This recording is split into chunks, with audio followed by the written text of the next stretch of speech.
Viajava o almirante português Pedro Álvares Cabral para as Índias, quando, afastando-se das calmarias do Golfo da Guiné, desviou-se tanto da costa que, apanhado pelas correntes submarinas, foi arrastado por elas até uma terra desconhecida, a que pôs nome de Vera Cruz.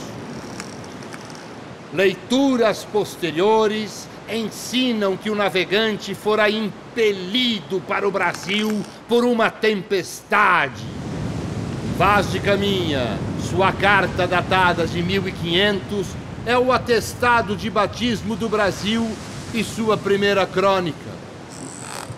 Quem conhece a carta sabe que o escritor registrou quase todos os aspectos físicos da jornada, da terra e dos índios. Na carta de Pero Vaz de Caminha, não se fala em tempestade que justifique o desvio da esquadra para o oeste. Outra justificativa da casualidade no descobrimento do Brasil é ter Cabral sido arrastado por uma corrente submarina. Hoje as correntes são estudadas e conhecidas. A corrente que poderia ter desviado Cabral de sua rota para as Índias é o Gulf Stream. Essa corrente conduziria a esquadra portuguesa a Porto Seguro, a 17ª da Equinocial, ou a 5ª para Cabo de São Roque, no Rio Grande do Norte. A esquadra avistaria terras norte-riograndenses e não baianas.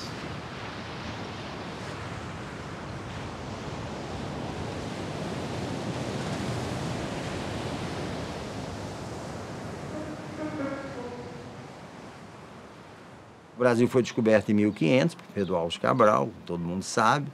E em 1501, Gaspar de Lemos veio para colocar esse marco, que era marco do Tratado de Tordesilhas, que eles eram obrigados, quando descobria a terra, dizer essa terra aqui é minha e colocar o marco deles e tal. Esse padrão, que hoje nós chamamos de marco aqui, deve ter vindo na expedição de 1501. Porque aí já não há dúvida que chegou aqui, porque o navegador era Américo Vespúcio, já conhecia as coordenadas, então ele cita a coordenada 5 graus que chegou. O Cascudo, aqui no Rio Grande do Norte, diz uma coisa muito certa. Por que 15 graus de latitude e não 5? Como é que você vai viajar mais 10 graus e não ficou logo aqui por 5 graus, né? Se a esquadra de Pedro Álvares Cabral utilizou a Gulf Stream, ele teria que primeiro chegar aqui, porque ela converge para Cabo de Santo Agostinho. Cabo de Santo Agostinho é que ela se bifurca, ora formando a das Guianas, ora completando a volta todo o hemisfério sul. As matas de pau-brasil eram daqui, da área do Cabo de São Roque até Cabo Frio, no Rio de Janeiro. Era aí que estava o pau-brasil. Na capitania de Porto Seguro não tinha pau-brasil. Aliás, não tinha também a água que Cabral descobriu. As águas que o Caminha fala que tinha estão aqui, na região da Praia de Touros, de São Miguel do Gostoso. Aí tem muita água. Em Porto Seguro, são umas lagoas feitas com água de chuva, com maré alta, umas áreas de praia, e forma ali umas lagoas. A história é essa. Então, oficialmente, o Brasil começou aqui.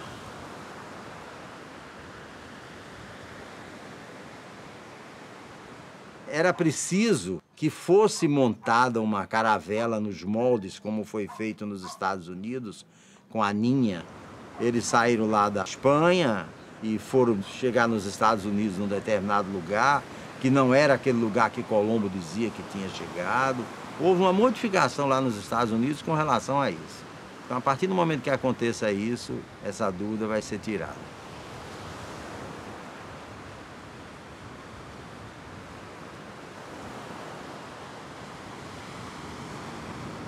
Eu sei a história de Gostoso, porque eu sei, e a minha avó e a minha avó contava melhor. Foi o avô da minha avó, Miguel Félix Martins, que morava no Tapuí, para lá de Parazinho. Aí ele apanhou uma doença, chamava tal de febre amarela, naquele tempo. Aí ele fez uma promessa. Se ele ficasse bom daquela febre, ele ia caçar uma praia para se situar, sabe? Aí ele ficou bom, com os milagres de Jesus, ele ficou bom. Aí ele veio do Tapuio para cá, chegou e encontrou aqui essa praia cheia de mato, eu ainda cansei, cheia de mato. Era tanto pé de cajueiro, urtiga braba, tudo. Aí ele chegou, aquela igreja que hoje é uma igreja grande, aí ele fez só como um quartinho, tapada de barro, e em riba era coberta de tabua. Aí ele trocou uma vaca por São Miguel, bem pequenininho, que ainda hoje está lá, mas está guardado. Aí, como era o nome? Apareceu um vendeião de fumo aqui, assim a minha avó contava, um vendeião de fumo. Aí a vida era achar graça. Aí apelidaram ele por Risadinha, ele disse, não, meu nome é Gostoso. Aí por conta disso, aí o povo batizaram São Miguel do Gostoso, morde o vendeião de fumo.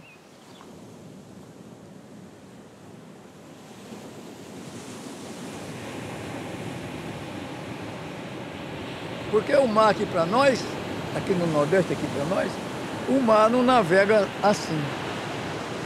O mar navega assim, para cima da terra, sabe?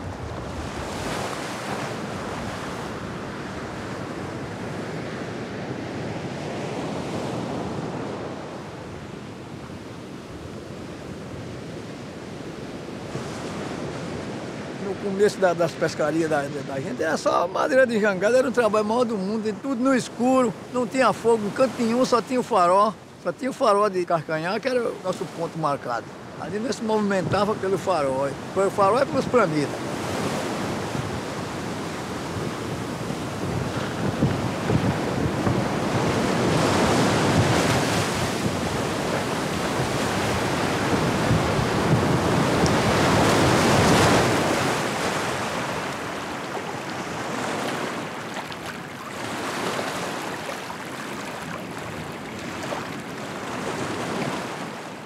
Tem uns bons pegadores de peixe, tem outros que é mau pegador. Aí tem uns que sabem e outros é assim que não sabe. Não sabe marcar o canto, sabe marcar um cabeça, sabe de uma ristinha, de uma risca, um paricel, uma parede de negócio. A maior dificuldade que eu achei no mar é quando a gente está no mar que pega um vento diferente. Porque muitas vezes a gente está afundeado no mar, ancorado com vento, e quando vai se deitar, muitas vezes dormir, quando acorda está com outro vento. O vento está noroeste, aí o barco está o contrário. Aí é muito difícil para a gente. Tem que ter muita noção do que vai fazer. Tem muitos que se areia, passa 2, 3 dias no mar perdido sem saber para onde vai. Para mim eu tenho medo não, que eu sei nadar. Medo que faz se tiver carreira d'água aí, faz medo. Ventania faz medo, temporal. A gente estando no mar, isso tudo faz medo. Rapaz, que dá mais aflição no mar é temporal, muito vento, dá muita onda. O coração do mar é o vento. Sempre dá perigoso, tempestade.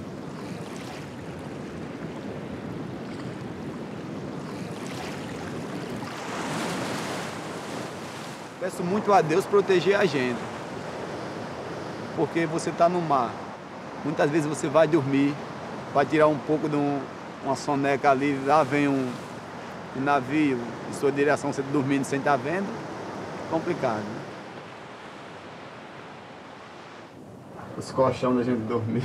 Essa parte aqui de trás, minha dormida, que é o tanque do óleo, bateria, tudo o que aqui? Aqui é onde botar a comida, tambor de botar a comida, tem uma farmacinha que a gente usa. A comida a gente faz aqui nesse... aqui tem um fogão, tem caldeirão, tem tudo aí dentro. Aí.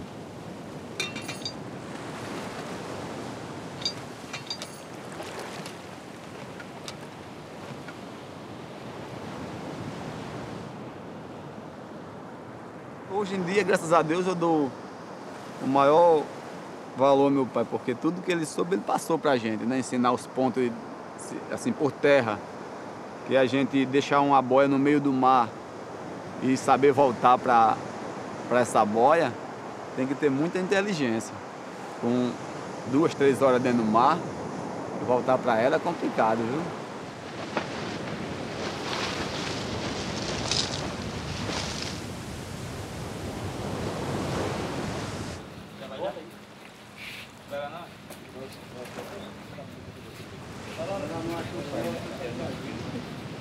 O pescador que eu boto deu fora, pagar você, né? No escuro. É os carros.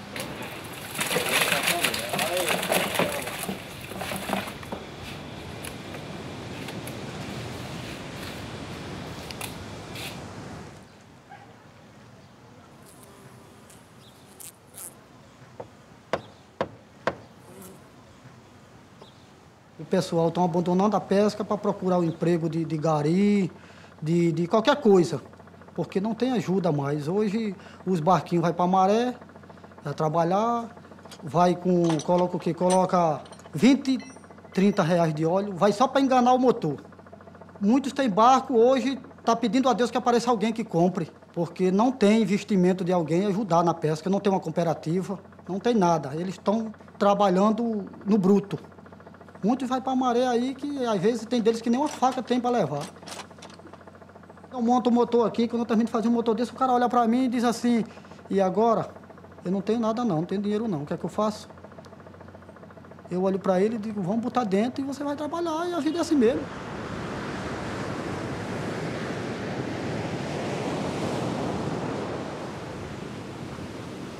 Um barco, a gente bota ele na guia, aqui é a forma assim.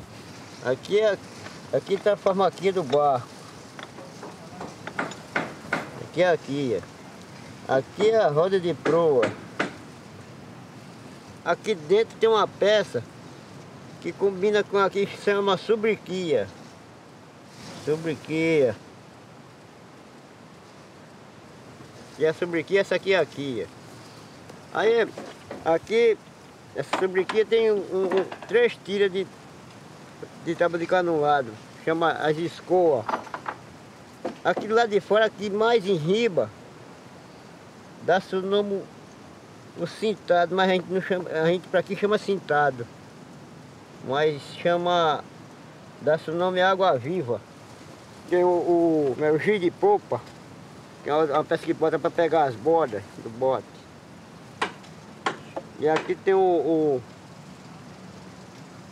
outras peças que chamam os cabeços, que você pesca a velha para pegar a borda. Aí construiu o barco assim. Aqui coloca o leme, aí bota a cana de leme, aí funciona no motor, aí vai embora no meio do mundo.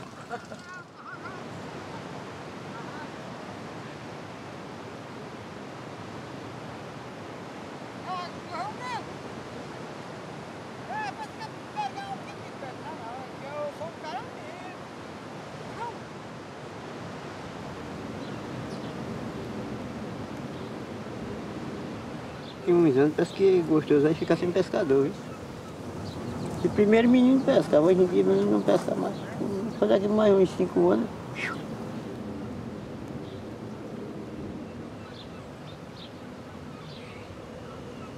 Nesse tempo, aqui não havia motorizada de pescaria, sabe? Existia só jangada de pau. Que tinha aqui um senhor que ia buscar, sabe aonde esses pau para vender, o povo para pescar o peixe? Ia buscar no Pará. Seu Francisco de Neco, que se chamava aqui. Ia buscar e quando chegava aqui, vendia os pau. Quem tinha mais condição, compravam os pau de grande para fazer uma jangada grande, possante. E quem não tinha condição, comprava mais pequena. Se não fizesse o tanto que fazia a jangada grande, fazia o pouco que o paquete fazia, se chamava um paquete, porque era pequeno, né? Aí eles pescavam, pegavam peixe, vendia e comia, que era de que vivia. E trabalhavam também na roça, não era só na pescaria, não.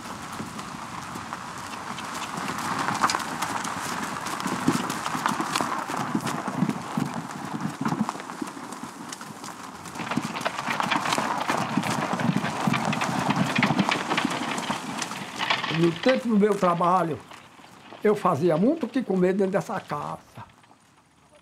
o milho, o feijão, a roça, que dá a mandioca para fazer a farinha, a macaxeira, a batata, o cajueiro, a castanha para produzir o caju, a mangueira para produzir a manga para se comer, o girimum, a melancia, o mamão, o melão. Tudo isso era fruta de roçado que se plantava para produzir.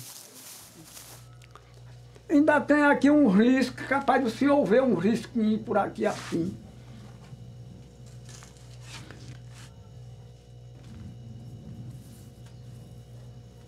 É capaz de ser até esse que eu vou passar na mão.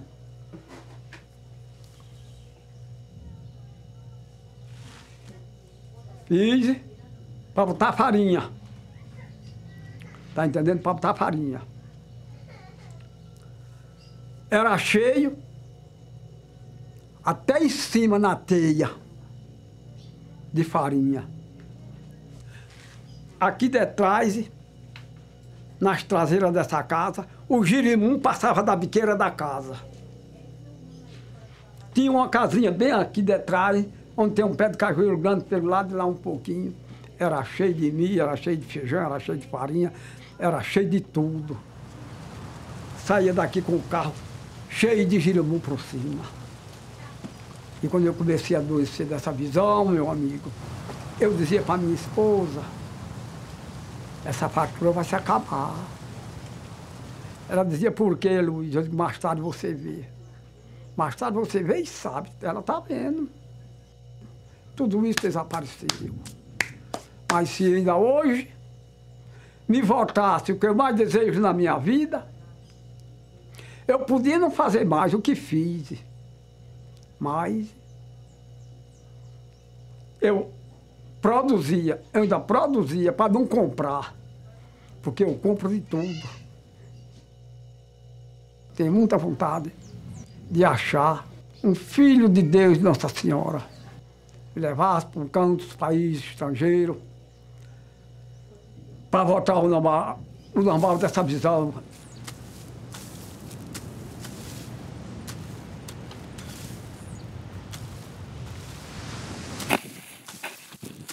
Tem que cortar, tem que deixar ela sempre no limpo, não pode criar mato. Deixar criar mato ela não vai produzir, né? Tem que estar sempre no limpo. A gente tem que cortar a terra, tem que arrumar maniva, que não é fácil. A gente não pode estar aguando ela direto. Quem agua é Deus. A gente tem que esperar pela vontade dele, lá de cima. E esperar ela crescer, 2 ou 3 anos, a gente arrancar, para fazer farinha. Tem que trabalhar mesmo, batalhar, e um dia a gente consegue o que a gente quer.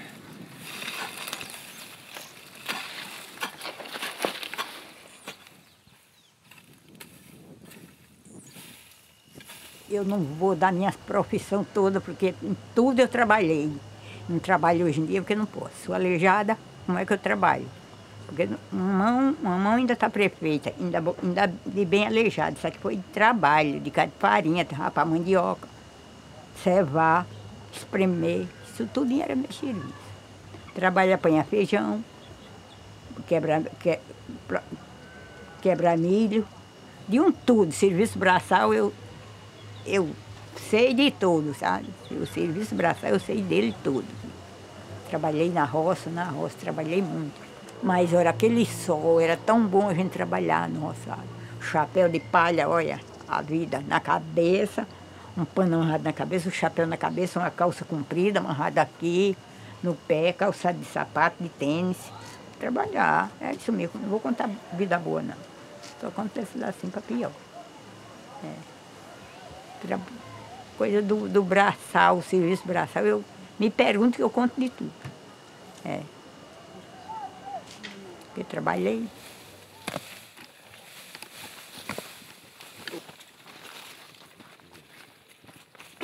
rapava mandioca, cevava a mandioca. Quando acabar, ia espremer para a goma por o dia da manhã, lavar, botar no saco, escorrer, no outro dia estender no sol para secar.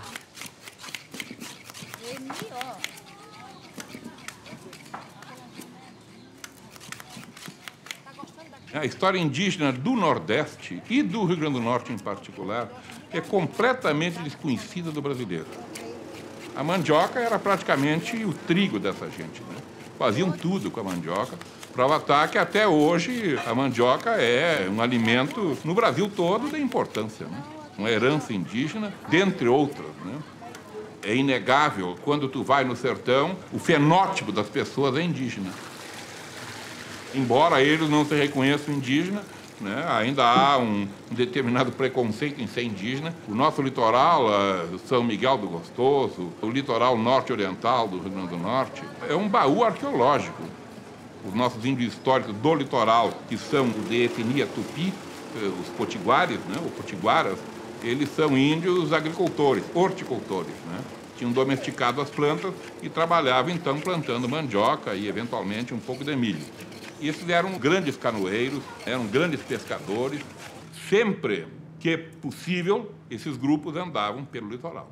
É claro que quem andava pelo litoral, ou quem ficava no litoral, eram sempre os grupos mais fortes, mais agressivos, né? No caso, os que vão ficar no litoral aqui são os tupis, que são altamente agressivos e eram considerados, os potiguares, por exemplo, eram considerados os mais agressivos índios que existiram no Brasil.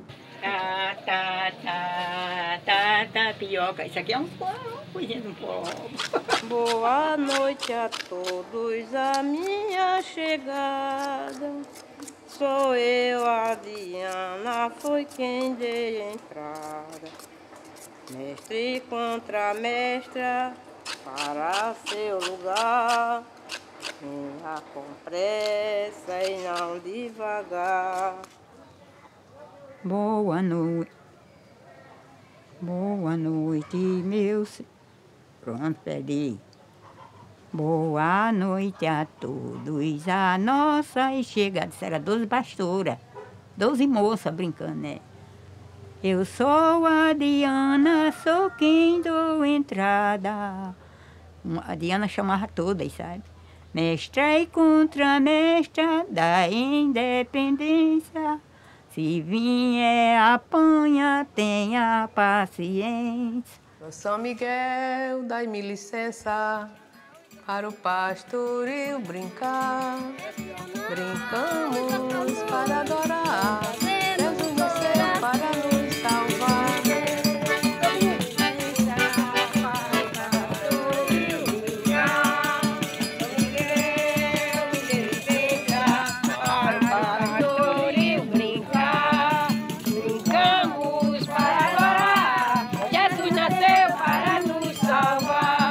Pastoril, são 13 senhoras, né?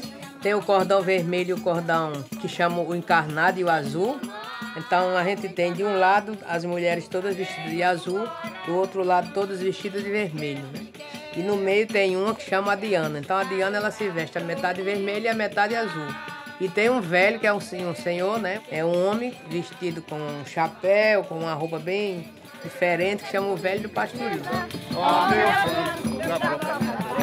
A minha terra, vamos exaltar, cheia no peregrino lá, reflete na glória.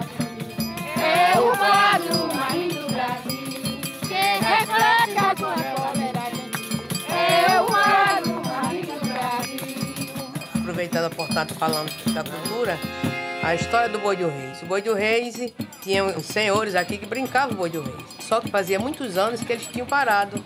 Eu disse para algumas pessoas, vamos resgatar o Boi do Reis. Em nome de Deus, amém. Em nome de Deus, amém. Pai, Filho e Espírito Santo, Pai, Filho e Espírito Santo, são as primeiras cantigas que neste auditório eu canto. O Boi de Reis, ele nasce onde os magos vão visitar Jesus menino na manjedoura e dar os presentes. ao mesmo tempo que ela é divina, você vai contar que os magos vão visitar o menino Jesus, mas tem o Mateus, tem o Birico, vai ter o humor, vai ter a brincadeira, vai ter a palhaçada, não é? Então se conta, se beija o sacro e o profano, né? Com as cores, que é muito colorido o Boi de Reis, né? E eu chego aqui em Gostoso e encontro isso. Eu fico doidinho. De Maria pra pureza, de Maria pra pureza.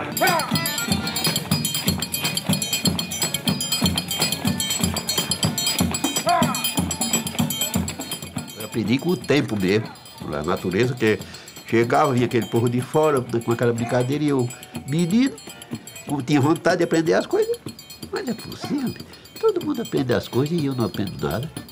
Achei bonito e peguei, tive aquele cantinho, aquela brincadeira, quando chegava eu ia pra lá. E aparecia aquele povo, ele fazia aquele pantinho, aquele chicote para dar dos meninos, e quando eles viam aquele chicote eu corria. Mas quando terminava a brincadeira, que eu chegava em casa, eu pegava caçar aquelas cantigas que eles cantavam, tá tudo guardado, eu digo, vai, tá servindo.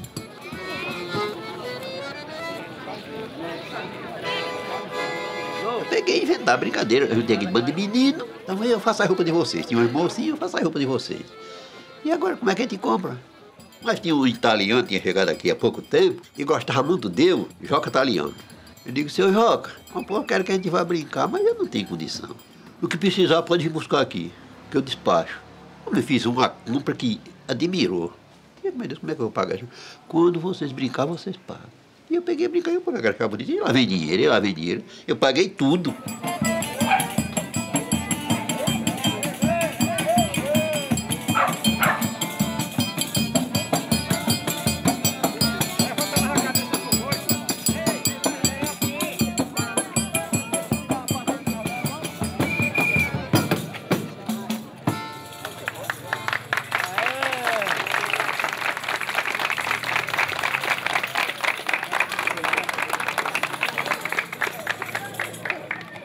Quando o seu José Massana era pequeno, via aqueles homens lá dentro de um boi.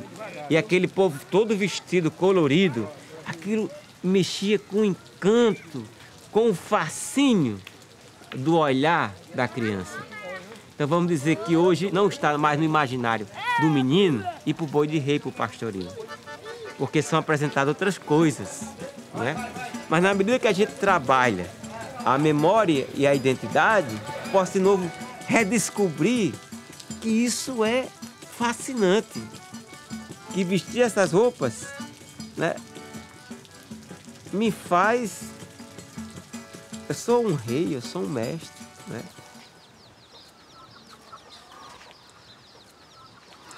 Pinhamãos, onde fazer remédio.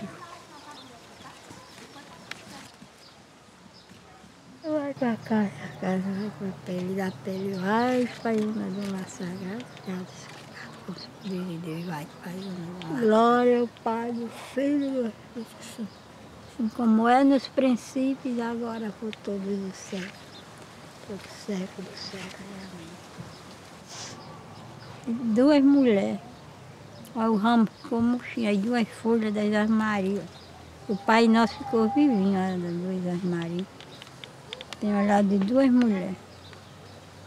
O olhar é uma coisa tão melhor, se a pessoa for muito forte, a pessoa não se curar, a pessoa morre. Nem o médico não dá jeito. Eu curei uma menina, foi o médico, não sei quantas vezes, deu todo o remédio e a menina ficava boa. Mas eu vim aqui passar uma benzer esse menino, porque já fui o médico não sei quantas vezes. E essa criança não dá jeito de ficar bom. Aí ele disse que eu procurasse a benzendeira para benzer a criança. Foi. Sei que eu fiz 3 curas. Meu garoto me ficou bonzinho. Foi. E ela ficou bem satisfeita. Foi.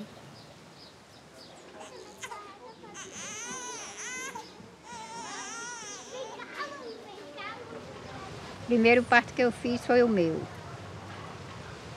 Eu estava grávida e meu marido precisou sair, eu já estava sofrendo há 3 dias. Aí meu marido precisava sair, aí saiu e eu fiquei sozinha. Aí chegou a vez, é uma coisa que a gente não pode segurar. Aí eu dei um jeitinho, eu digo, agora vem. Não tinha por quem chamar, tinha uma moça. Eu não ia chamar uma moça para ficar comigo naquele tempo, era uma coisa muito difícil. Aí eu, quando ela vinha nascendo, eu peguei na cabecinha dela e arrastei, botei em cima da cama, aí fui cuidar dela. Limpei ela todinha e deixei ela emborcadinha, que não tinha com que expirar, ficou lá. E quando a parteira chegou, a barriga maior do que a que eu estava com ela, aí admirou-se como eu tinha feito aquilo. Eu disse, eu fiz porque Deus me ajudou.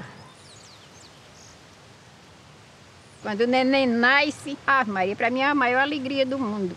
Eu tenho um jornal ali que tem um monte deles arrodeados a mim. Só daqui, e não está nem a metade.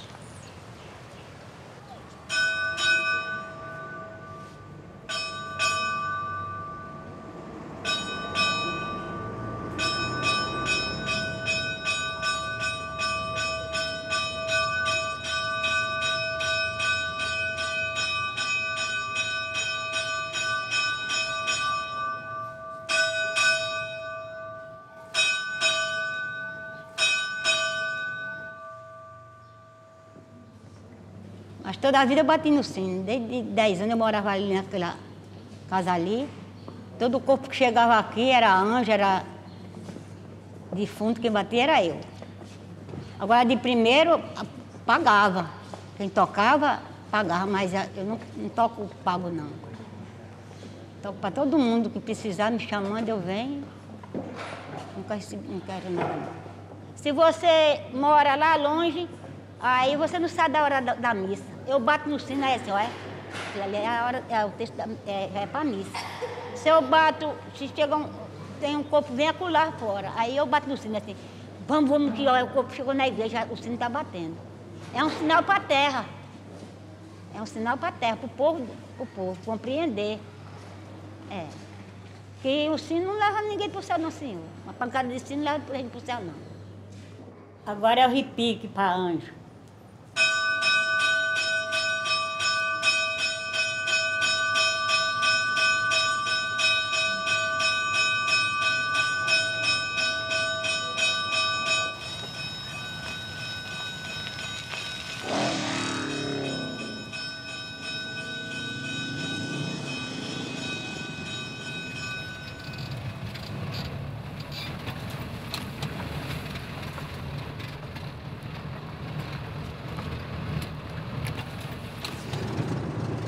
Aqui eu encontro o que eu preciso, hein?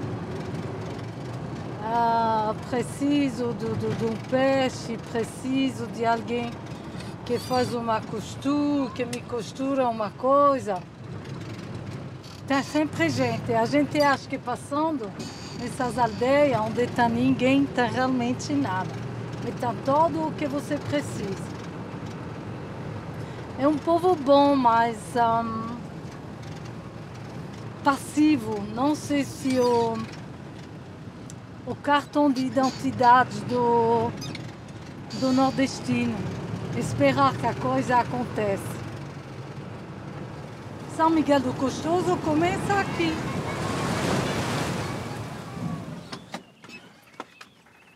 Leonardo, me perguntaram qual era a figura marcante de Gostoso. Eu falei, Leonardo. Quando eu cheguei aqui, você estava... Exato. Nós dois estavam na ponta do Santo Cristo. Exatamente. Eu não falei que se eu fiquei porque você estava terminando a construção da pousada. Senão, eu não ficava na ponte. Ana se deu muito bem, se integrou direitinho. Você viu a palavra direitinho, hein? Sem grandes problemas, ela se integrou à população e tá aí já vão 20 e poucos anos, né? Quase 20, né? Mas a amizade continua. A gente bate papo, reconstrói um mundo. Foi? Ok, Leonardo. Tá bom. E um dia um amigo meu me convidou para sair no barco dele. Eu nunca tinha andado de barco. E eu saí no barco desse amigo meu e me encantei com velejar E a partir daí eu comprei o barco desse amigo. Ele estava esperando um barco novo, me vendeu esse barco. E a partir daí eu fiquei envolvido com o mar até vir embora para São Miguel do Gostoso. A ideia era construir uma pousada, era fazer uma pousada. E minha mãe, inclusive, veio aqui olhar o local. E ela olhou a cidade, fez um apanhado de tudo e virou para mim e disse: meu filho, realmente você é maluco. As ruas para as praias não eram ruas, eram caminhos, não passavam carro. E se passava, se viesse um outro carro, um tinha que dar ré para o outro passar. Então havia a minha preocupação de alargar essas entradas. E eu consegui fazer isso, consegui alargar as entradas. Aí foi que eu descobri que São Miguel do Gostoso não tinha nem nome de rua, nem número de casa. Eu fui forçado a colocar nome nas ruas e ganhou justamente a minha ideia, que era colocar nome de coisas do mar. Nome de peixe, acidente geográfico, enfim, ganhou isso e está aí até hoje. Tem Rua Arabaiana, Rua Enseada das Baleias, Rua Maré Alta, Rua Maré Baixa, Rua do Peixe-Boi, Rua da Mariquita. Enfim, tem uma série de nomes. Rua Estrela do Mar, Rua Lírios do Mar. Enfim, todos os nomes são voltados para coisas do mar.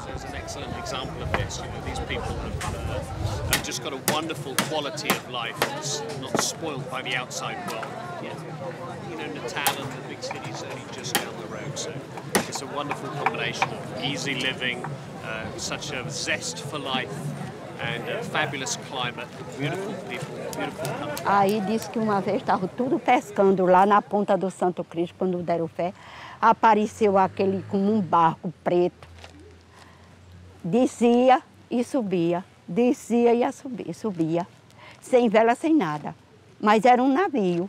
Mas não tinha vela. Dona Sabina, que era dona do primeiro comércio, era o compadre do meu pai. Chegou aqui um tenente do exército, perguntou qual era a autoridade daqui, ela deu o nome, ele mandou chamar, o meu pai veio para aqui. Se entenderam com ele aqui do movimento, que ia entrar um pilotão do exército, vinha para aqui.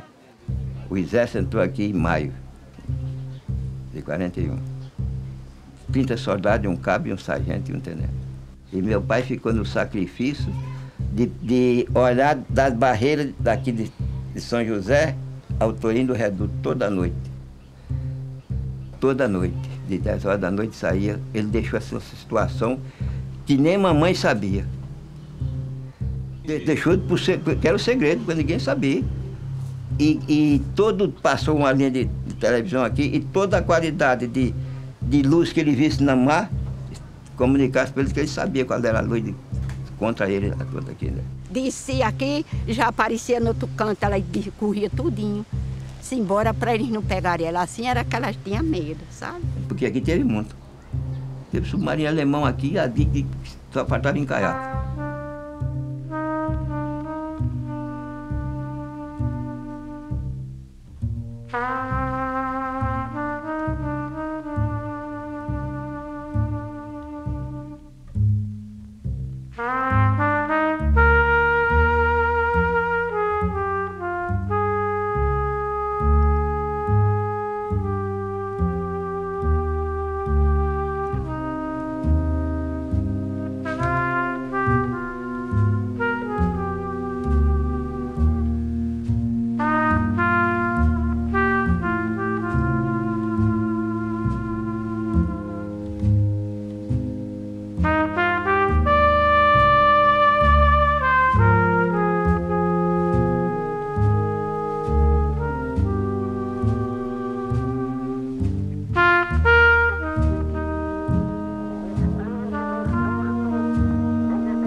Em junho de 1941, Getúlio, na preocupação dele de industrializar o Brasil, precisava ter uma siderúrgica. E os americanos eram quem tinham dinheiro e condições de fazer isso. Emprestavam dinheiro, as facilidades, forneciam os equipamentos para a usina siderúrgica, mas queriam em troca, era a cessão das nossas bases aeronavais no Nordeste. Os americanos exigiam, para selar essa história, uma troca de visitas entre o chefe do Estado-Maior americano, que era o general George Marshall, e o chefe do Estado-Maior do Exército Brasileiro, que era o general Góes Monteiro. O Roosevelt olhou no olho dele e disse: general, o senhor está convidado pelo Estado-Maior do Exército Alemão a assistir às manobras militares dele no fim do ano. Ah, Góes Monteiro, isso é verdade. E o senhor vai, Góes Monteiro? Disse: vou. Apresse essa viagem, general, porque senão a guerra estoura e o senhor não vai a lugar nenhum. Dito e feito, em setembro começou a guerra e Góes Monteiro não teve mais como ir, né?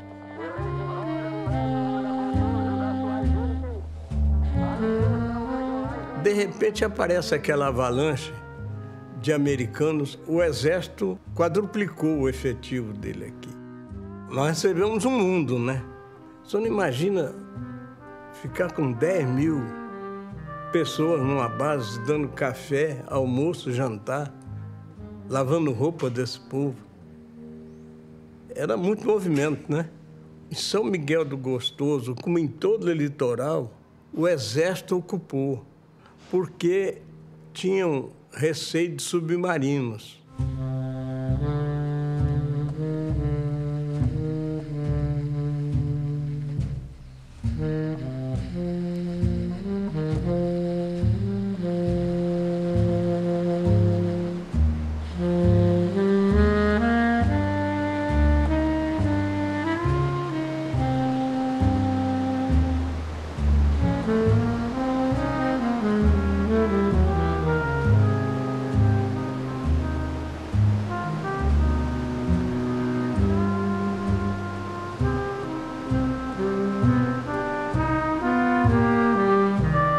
O rádio Farol Calcanhar ele é datado de inauguração de 1912, a sua primeira estrutura.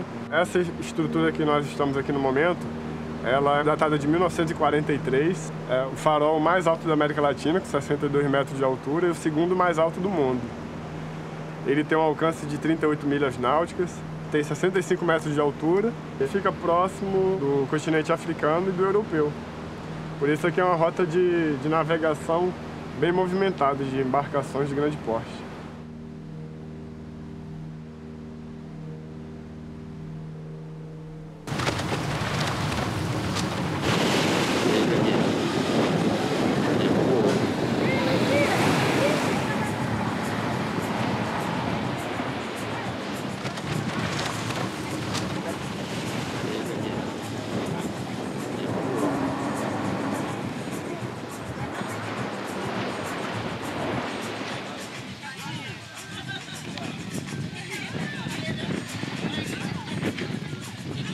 A primeira vez foi no ano 2000.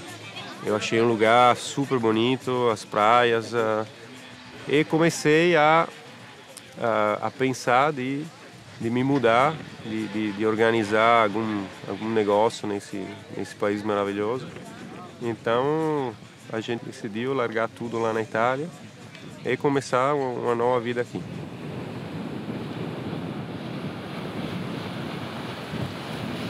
As condições do velejo eram maravilhosas.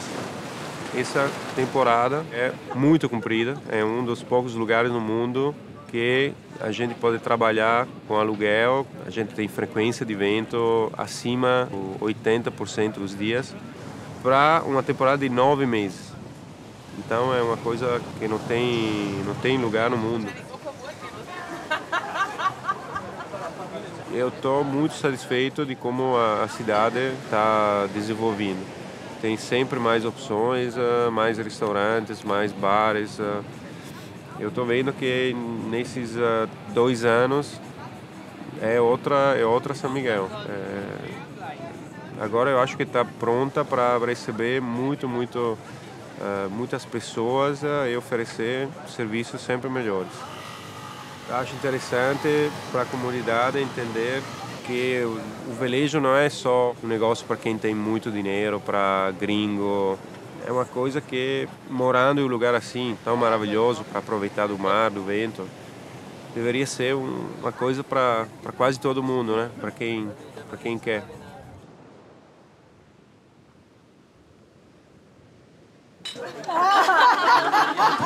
notre ami nos fascistes, quand même. Mais quand même, je pense que le meilleur rider du groupe, c'est quand même...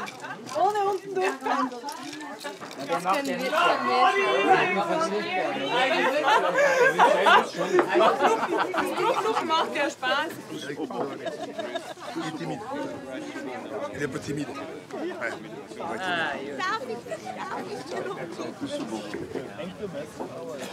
Donc, demain, on monte à Jéricho, qu'est-ce qu'on fait? Une semaine.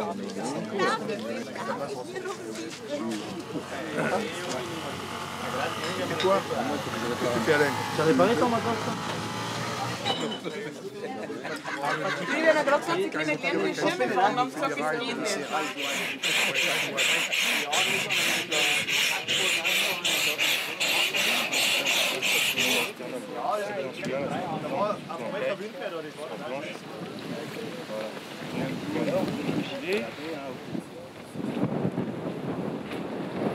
Ah, para ser campeão precisa ter dinheiro, com certeza. Precisa ter pais que têm dinheiro, que vão ajudar no início. O preço do equipamento, o preço de voo, o preço do hotel, da pousada para dormir na competição, o preço da comida. Tudo isso faz muito para jovem aqui. Para mim, muito importante se ele faz aula de ginástico, porque ginástico é tem tudo ser bem elástico e treinamento físico tipo como 100 metros. Tem que ser treinamento com explosão. Tem que ser explosão. Para nós, o sol faz bem. De ver o pôr do sol todo dia faz bem também. De comer bem peixe faz bem. Tomar banho do mar faz bem. De viver com pessoas que têm sorriso de verdade faz bem.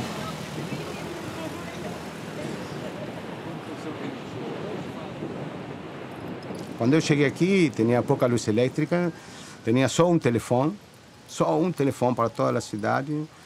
A maioria das casas não tinham banheiro. Por exemplo, aí na Arabaiana ainda tem um tanque de água bem grande e as pessoas tomavam banho vestidas de roupa com sabonete, no meio da rua, como se fosse a coisa mais natural do mundo. E o que encontrei aqui foi a autenticidade. Achei que era um lugar autêntico, não era um lugar preparado. Por exemplo, não tinha aquela coisa da praia. Estava tudo com frente do mar que temos aqui, mas não tinha meninas em biquíni na praia, não tinha caras tomando sol. Foi a primeira coisa que me chamou a atenção daqui. Aí eu comecei a perguntar aos nativos daqui qual é o motivo por qual os filhos deles não desfrutavam da praia, as meninas não estavam na praia. Aí eu entendi a autenticidade do lugar. Eles passavam 15 dias, 20 dias no mar e quando chegavam para aqui não queriam estar perto do mar. Basicamente, nossas praias, com todo respeito, não são as melhores para tomar banho, não. Não temos um mar cristalino, nem umas pedras fazendo piscina natural, nem nenhuma coisa disso. O mar é revoltado, não é cristalino. Temos aquele evento maravilhoso de los kitesurfistas e los windsurfistas, mas não era um lugar como para que realmente acontecesse o que está acontecendo hoje em dia.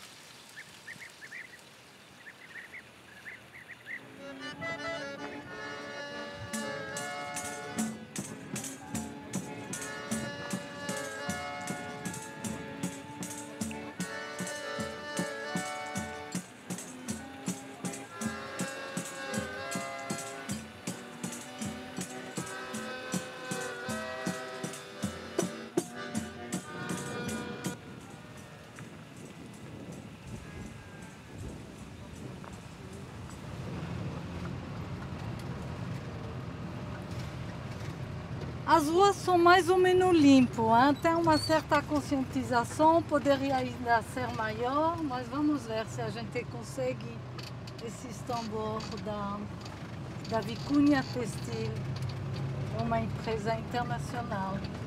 Olha, Francisca, não sei se ela está dormindo.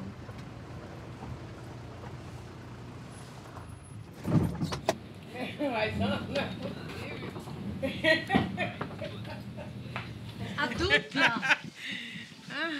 A dupla de São Miguel, de anos atrás, ainda a gente continua a dupla, hein? Pois é, essa história aqui nossa, né? Começou com 3 pessoas aqui em São Miguel do Gostoso. Eu, Ana Rabu como ministra do lixo, né? Ministra do lixo e eu ministra da cultura. Então a gente trabalhava junto lá no posto de saúde, que hoje é centro de saúde, e nós começamos esse trabalho de conscientização com a população sobre a limpeza da cidade, sempre batendo na mesma tecla, e conseguimos fazer com que as pessoas tivessem, assim, uma cultura diferente nesses termos, de saber usar a própria cidade que mora, né? Através da limpeza. A gente conversou muito. Leonardo Godoy também, que eu já falei da outra vez, uma pessoa muito importante também, que nos ajudou bastante. Olá. Principalmente principalmente com a criação do Boi do Reis, né? Ensinou as pessoas a preservar hoje o que eles estão ainda preservando. Hoje a cidade cresceu muito, a coisa se expandiu muito, né? Mas ainda tem fruto desse trabalho, e é muito importante. Você corre atrás de um objetivo, que você corre atrás, você quer atingir esses objetivos, você vai. Não é lutar, porque lutar tem um que perde e tem um que ganha, não, mas a luta é para ganhar, não é para nem tem um que perde, sempre uma luta é para ganhar. Obrigada por ter vindo.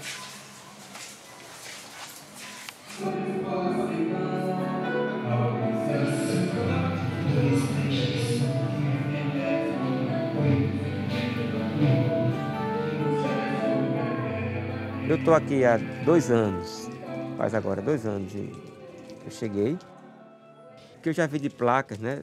Eu digo, aqueles mega investimentos que vêm atropelando o meio ambiente, que vêm atropelando a comunidade, né?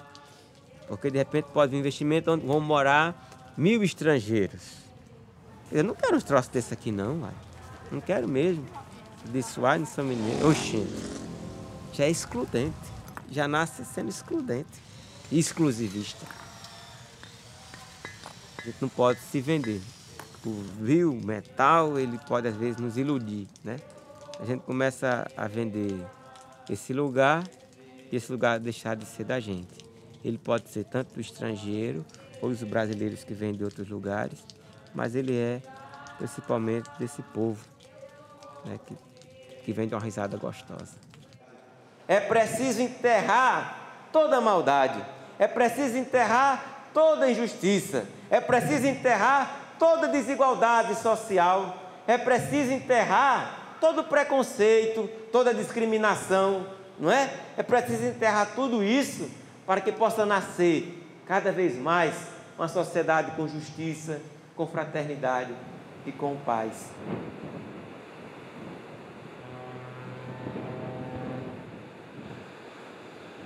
Todos sabemos que o Brasil foi descoberto em 1500, mas somente em 1532 é que o governo português resolveu dividir o Brasil em capitanias hereditárias.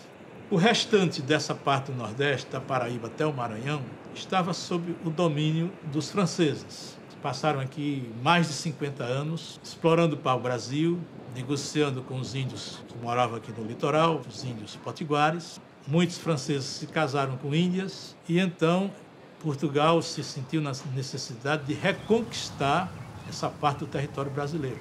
As lutas foram sucessivas, numerosas, morreram cerca de 2.000 índios potiguares, 150 e poucos portugueses. A conquista colonial do Rio Grande do Norte pelos portugueses foi muito violenta. E vivemos no Rio Grande do Norte um momento também muito trágico, que foi a invasão holandesa. Isso foi um período muito traumático para a nossa civilização nascente.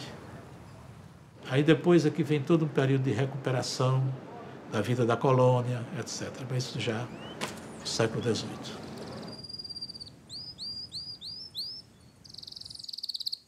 O meu marido italiano, que morreu faz 2 anos já, veio para cá para ajudar um amigo dele a comprar terra aqui. Ajudou estes pessoal a trazer dinheiro no corpo, tá entendendo?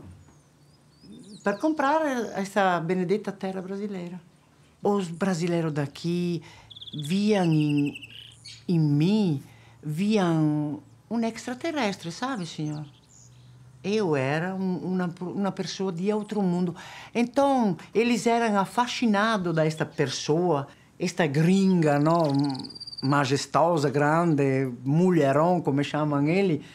E o meu marido, a gente era uma atração muito forte aqui. Na verdade, ainda sou, depois de muitos anos. Eu não pretendi, não pretendo que eles se adaptem a mim. Eu me adapto a eles, porque eu sou um hóspede no Brasil. Eu sou brasileira por casamento, mas a minha mentalidade e o meu modo de ver a vida é diferente. Cioè, sabe, me sinto, o pouco que eu conheço, senhor Eugênio, eu sinto que eles são muito interessados. Faz bem a ele. Como o que eles são, faz bem a mim. Eu gosto deste povo simples, deste povo, às vezes, sabe, meio complicado, mas passo em cima, entendo, evito. Tá entendendo, senhor? Não sei se a minha conversa é de doida, porque aqui me acham meio doidinha, sabia, senhor? Falam de mim que sou a italiana doida. Sabe por quê, senhor Eugênio? Porque eu tenho coragem.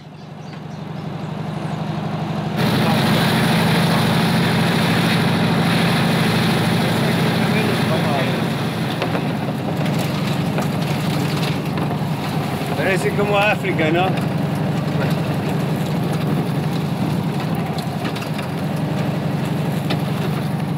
Bom, o que me chamou mais a atenção pelos países, porque todo mundo fala nas coisas, as belezas naturais, que a verdade todo país tem os seus aspectos naturais, mas principalmente aqui as pessoas, como você disse, a raça brasileira, sabe, é muito autêntica, no sentido que os brasileiros são muito amistosos. Todo mundo é bem-vindo aqui e é uma comunidade que eu gostei.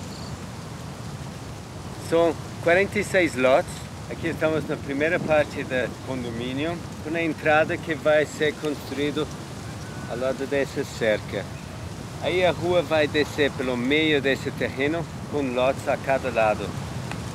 Onde estamos agora é o lugar mais alto do terreno. Aqui vai ser construído área de lazer com a piscina e os quadros de squash e tênis. E o prédio aqui que vai ser construído, esse townhouse, vai ter vista para o mar. A rua vai passar em volta da área de lazer e vai seguir em frente até depois dos coqueiros. E os terrenos vão ficar a cada lado da estrada até o final. Shambhala quer dizer um lugar de paz, felicidade e tranquilidade. E esse é exatamente o que eu estou tentando criar aqui. Uma comunidade onde as pessoas podem chegar, construir sua casa nesses terrenos aqui e ter contato aqui com o pessoal nativo e morar aqui nessa beleza, aproveitando essa beleza que está em volta da gente.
Não sei se vai rolar o beijo do amanhã, que tudo aconteceu no mesmo lugar. Será que vai rolar aquele beijo teu? Não foi por um acaso que a gente escolheu.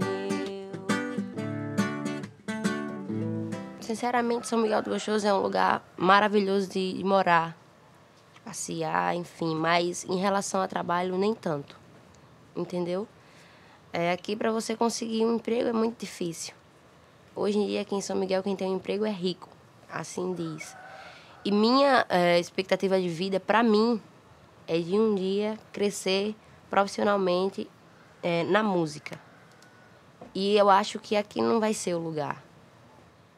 São Miguel do Gostoso é uma cidade bonita, está sendo muito conhecida nesse Brasil aí afora. Tá vindo muita gente de todos os lugares para cá.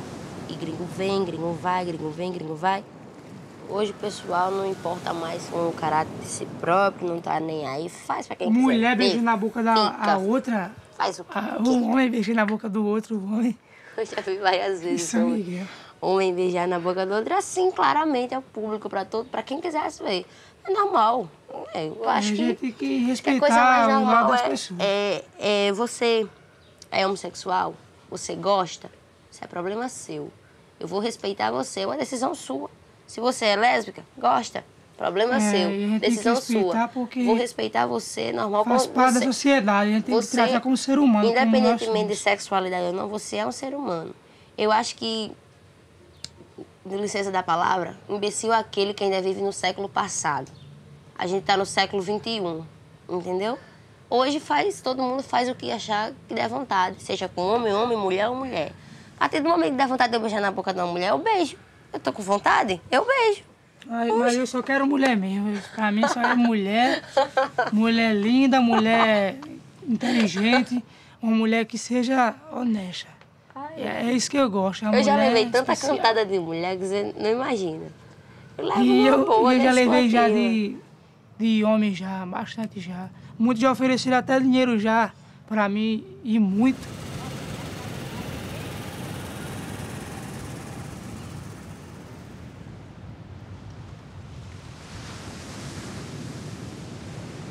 Comecei a trabalhar bem novo. Fui pai com 16, 17 anos, aí, portanto, por esse fato, tive que trabalhar bem cedo, né? No ramo de hotelaria também, né? Comecei como garçom e até hoje trabalho como garçom aqui em São Miguel. Pessoas nativos da cidade, por não ter assim um meio de buscar uma fonte de renda para dentro de casa, acaba vendendo esses terrenos por mixaria. A cidade perde com isso, né? Quem vai ganhando com isso é o estrangeiro ou pessoas de outras cidades que vêm, que compram esse terreno e que montam uma estrutura para vender, seja lá o tipo de serviço que for. O jovem hoje em dia aqui da cidade, ele não tem muita expectativa assim de trabalho, né? Não tem muita coisa, muito trabalho a se fazer. É pesca, agricultura ou agora no ramo do turismo.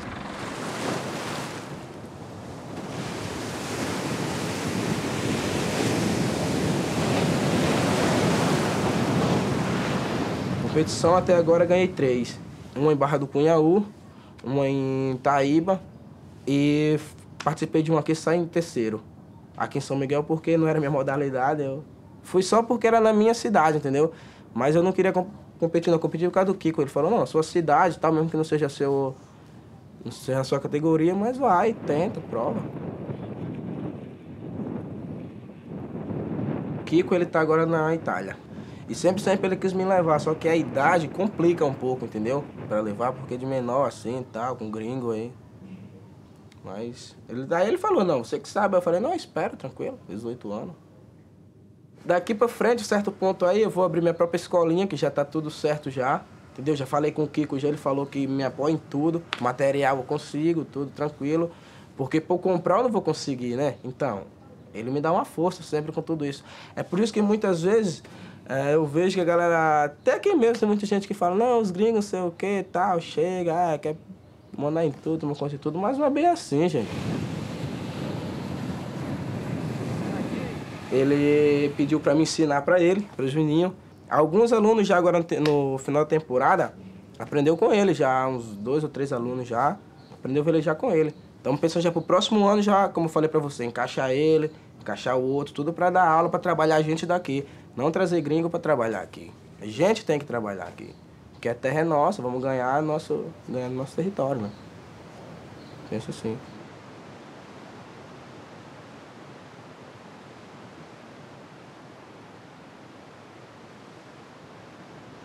Eu cheguei aqui no Rio Grande do Norte em 85, né? E o Rio Grande do Norte, como o restante do Nordeste, ele é muito diferente para quem vem do Sul.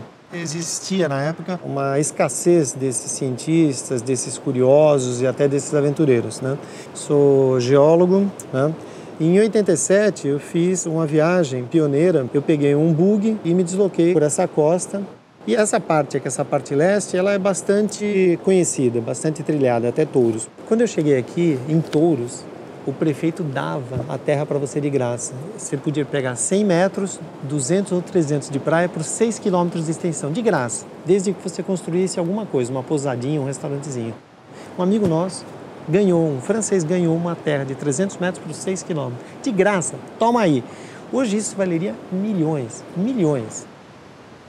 Entre 2000 e 2005, a gente teve o grande boom, em 2006, o grande boom do turismo do Rio Grande do Norte. A gente tinha 17 voos charters da Europa por semana chegando em Natal, de 9 países diferentes. E esse pessoal se entusiasmou tanto com o que viu aqui e com os preços também, né, que essas terras não valiam nada, que foram realmente comprando. Esse litoral foi todo repassado, terra barata, num lugar que tem sol o tempo inteiro, gente hospitaleira e leis, vamos dizer assim, ambientais não muito fortes, né? Então, o que eles planejaram? Mega resorts, verdadeiras cidades com 25 mil casas, com populações que poderiam chegar a 160 mil habitantes. Portugal e Espanha têm territórios pequenos, estavam comprando aqui pedaços de terra que correspondem a pedaços de municípios daqueles países. E queriam trazer municípios, cidades inteiras para cá. A gente teria que fornecer água para uma cidade, essa especificamente, que seria a terceira maior cidade do estado, que iria ser construída em 4 anos.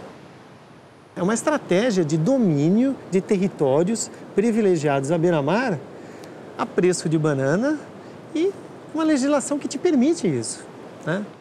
Tem territórios aí de milhares de hectares que foram comprados. É um pedaço de Portugal, é um pedaço de Espanha, é um pedaço da Itália.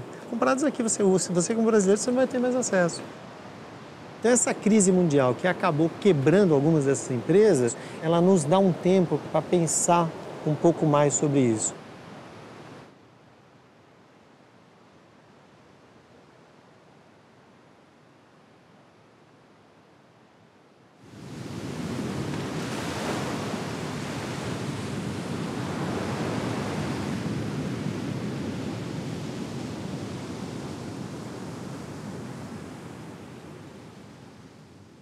Essas pessoas, quando vêm de férias, elas querem lazer, querem paz, querem se divertir, entendeu? Eu faço muito apego com as pessoas para elas voltarem, entendeu? Conversando, brincando. E elas, mesmo quando vão embora, falam, pode esperar que o próximo ano eu volto. Quando é o próximo ano, estão aqui. E aí, Gordon? E aí, velho? Tudo bem? De nada. Mi piace la natura. La natura e l'ospitalità della gente locale. È il secondo anno che vengo para cá, é um lugar incrível, é isso. O turismo aproveita das coisas aqui no Brasil, não? Onde não tem dinheiro, as coisas aqui, vai aproveitando. Mas todo mundo, acho que tá assim, mesmo, sei. Cada vez mais as coisas melhoram, não? Quando se pega amizade com essas pessoas que vêm de viagem de fora. Sempre é bom, Sempre estou de olho, atento para ver se eu aprendo mais cada dia. Tá diferente, hein, mano? Cabeludo. Achou? Cresceu um pouco mais, né? Da última vez que a gente gravou. Tchau, gente. Obrigado. Tchau.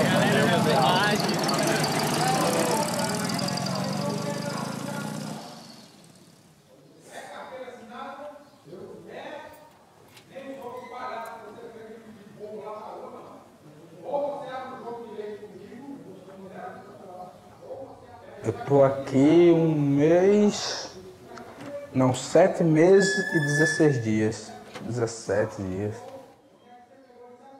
Eu tava com quantidade de maconha que eu consumo, realmente eu fumo, velejo, fumo, surfo, tranquilo, mas me pegaram e daí acharam que como eu era de São Miguel, envolvido com gringo, com italiano, essas coisas, acharam que eu tava metido em tráfico, alguma coisa, mas isso nunca aconteceu comigo, não chegou a acontecer comigo. Eu penso, como é que pode um cara envolvido com droga, dando aula, professor, que exemplo ele vai dar e tal. Penso muito nisso, entendeu? Como eu caí, também no artigo que eu caí, o que eu estava envolvido, entendeu? Chegada dos gringos, dinheiro, gente diferente, essas coisas, me abriu assim um olho, tipo, o mundo não é esse que você está vivendo aqui. Tem muita coisa a ser descoberta para fora, tem muita coisa para você buscar lá fora, para você conhecer. Então vai, tenta descobrir isso aí, tenta buscar.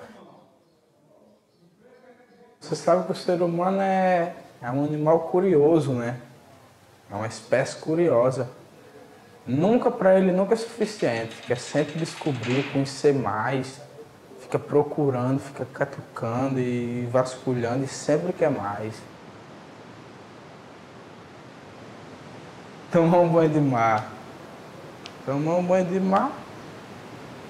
E ver minha filha, né, cara? Saudade, mas primeiro eu vou passar pela praia e tomar um banho de mar.